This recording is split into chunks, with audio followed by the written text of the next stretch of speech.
Šiuo metu Lietuvoje prostatos vėžys yra dažniausiai vyrų onkologinė liga.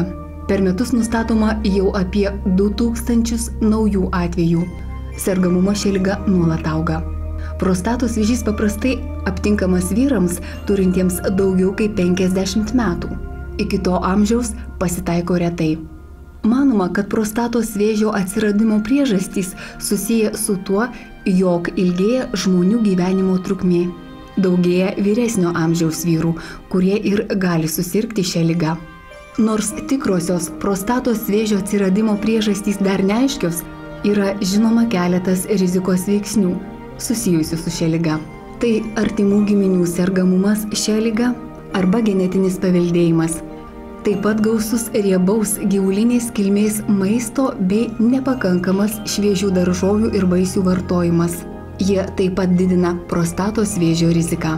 Lietuvoje yra visos galimybės anksti diagnozuoti prostatos vėžį ir jį visiškai pagydyti. Lietuvos urologai aktyviai dalyvauja pasaulinės medikų bendruomenės renginiuose, konferencijose, simpoziumuose, nagrinėjančiuose naujausius prostatos vėžio gydymo būdus. Pas mus atvyksta lektoriai iš užsienio, kurie džiaugiasi šios ligos gydymo pasiekimais mūsų šalyje. Tačiau panašu, jog Lietuvos vyrai dar labai neatsakingai žiūri į savo antrosios širdies sveikatą. Žmonės delsia profilaktiškai pasitikrinti ir beveik pusė sergančiųjų į medikus kreipiasi pavėluotai, kai liga jau pažengusi. Kuo ankstyva diagnostika naudinga pacientui ir visai valstybei, klausėme Lietuvos urologų draugijos pirmininko docento Daimonto Milono. Kuo anksčiau nustatomas yra prostatos vėžys, tuo gydymo galimybės yra platesnės.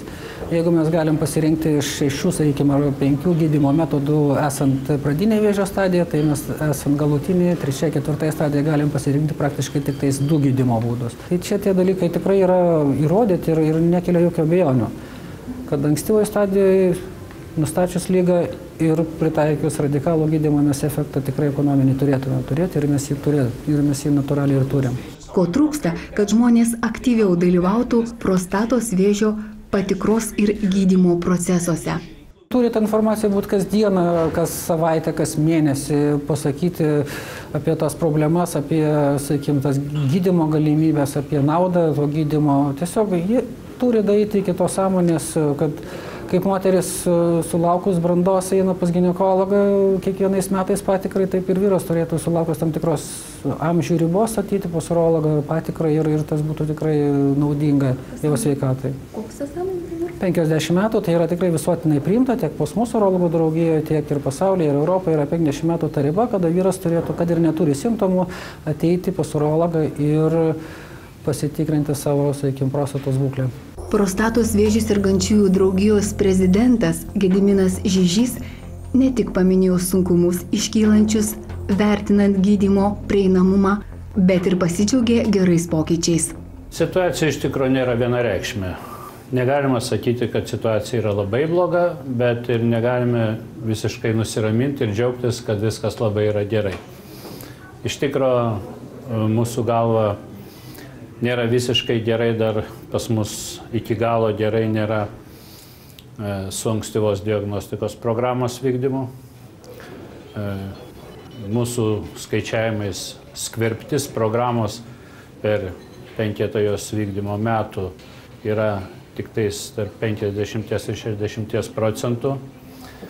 Rezultatai, efektyvumas programos yra nebejotinas. Jis jau pasitvirtino bent jau to, kas yra labai svarbu, kad ankstyvųjų stadijų lyginamasis svoris yra smarkiai padidėjęs.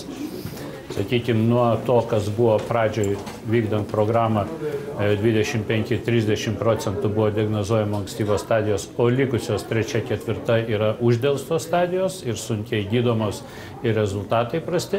Tai šiandieną padėtis apsivertė.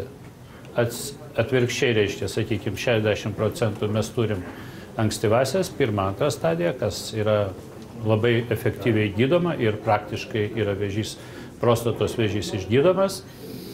Na, bet vis dėlto dar trečdalis, ir tai būtų, jeigu imant fiziniais asmenim, tai būtų virš 1000 vyrų yra su uždelstomis stadijomis.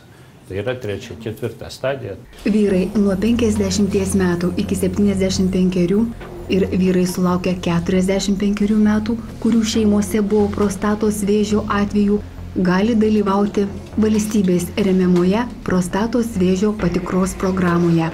Norint tai padaryti, reikia kreiptis į savo šeimos gydytoją ar urologą.